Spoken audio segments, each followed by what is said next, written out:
Hello everyone, this is the second lesson recording for IM1 on August 18th, 2020.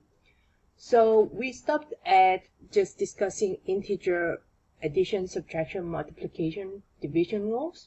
Now we're going to do some thinking about multiplication that can be represented in different ways. So if I say 3 multiplied by -4 in different ways, can you write as many ways as you can to represent 3 multiplied by -4? Okay, so for example, I might think that 3 dot -4 will be one way. Okay, can you think of any other ways? And please pause the video and write down as many ways as you think 3 multiplied by -4 could be represented mathematically. Okay, so I hope you have a few more ideas.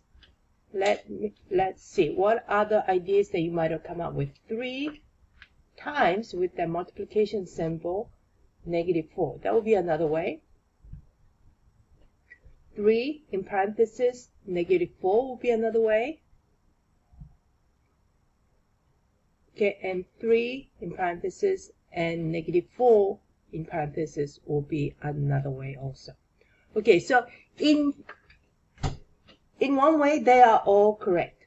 However, can they be misleading, or can they be, can they lead to confusion here? I think that is really true, because when you see 3x -4 here, what could that be confused with? It can be confused as 3x minus 4, right? So this is really not a good idea to write it this way. Okay, although technically it's correct, you could come back to this and read this as 3x minus 4. So we really don't want to write it this way. That's why we don't want to use the x as the multiplication symbol anymore. We really want to use the dot. Okay, so keep that in mind. Okay, so and when you see a negative sign, just remember that negative sign always belongs to the number that follows it. Okay, so but actually the way I prefer it the most is this 2 parentheses, because then there's no confusion from anybody that you are really multiplying number 3 and the -4 together. Another way you might have thought was -3 in parentheses and a -4 just outside it. I mean, if this is possible, why couldn't we do this? Well, if you do this, this is just wrong. Why? Because this is going to be interpreted as 3 minus 4. It's not going to be interpreted as 3 times -4 at all. Okay? So this is just wrong to begin with. Alright, so let's talk about division in multiple ways. If I say 3 divided by -4 in different ways, can you jot down as many as you can in your notebook, the different ways it can be represented? Please pause the video and do this now. Okay, so I hope you have some ideas. Okay, so one would be 3 divided by -4. That's a way you were taught in the division with the division sign. Another way is with this division symbol, the long division symbol. 3, what the number that is inside is being divided by the number that is outside. That's how we represent the long division. Another way is 3 divided by -4 as a fraction line, and 3 with horizontal fraction line divided by -4. Okay, so are they all correct? Technically, they are all correct. However, again, some ways could be misleading or lead to confusion later on. And generally, we do not use this divide sign when we're doing algebra, because again, they can get a little bit confusing. While as if you see a fraction line, 3 divided by -4 or 3 over -4, that is really clear we are dividing. There is a division between 3 and -4. And we generally don't tend to use this method either.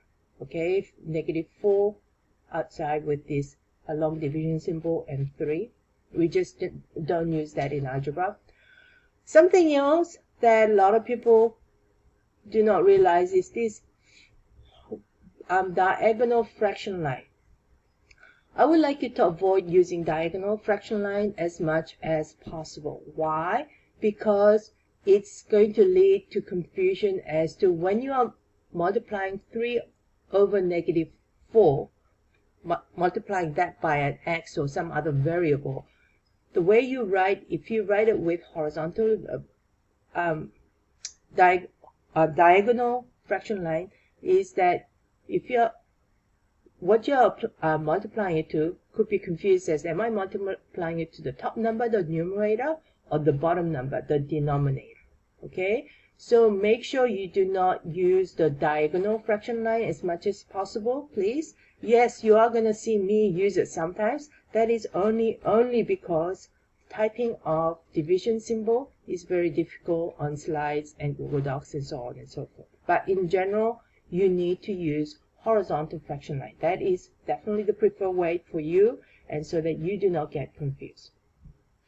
Alright, so this is the time we are going to be checking your homework. So in general, I am going to provide you with the answer keys to the homework, either as part of your homework, in which case upon completion of your homework you are supposed to check your answers, or during the actual lesson I will provide you with the answers, because it's not just doing the work that is important in math, but doing it correctly.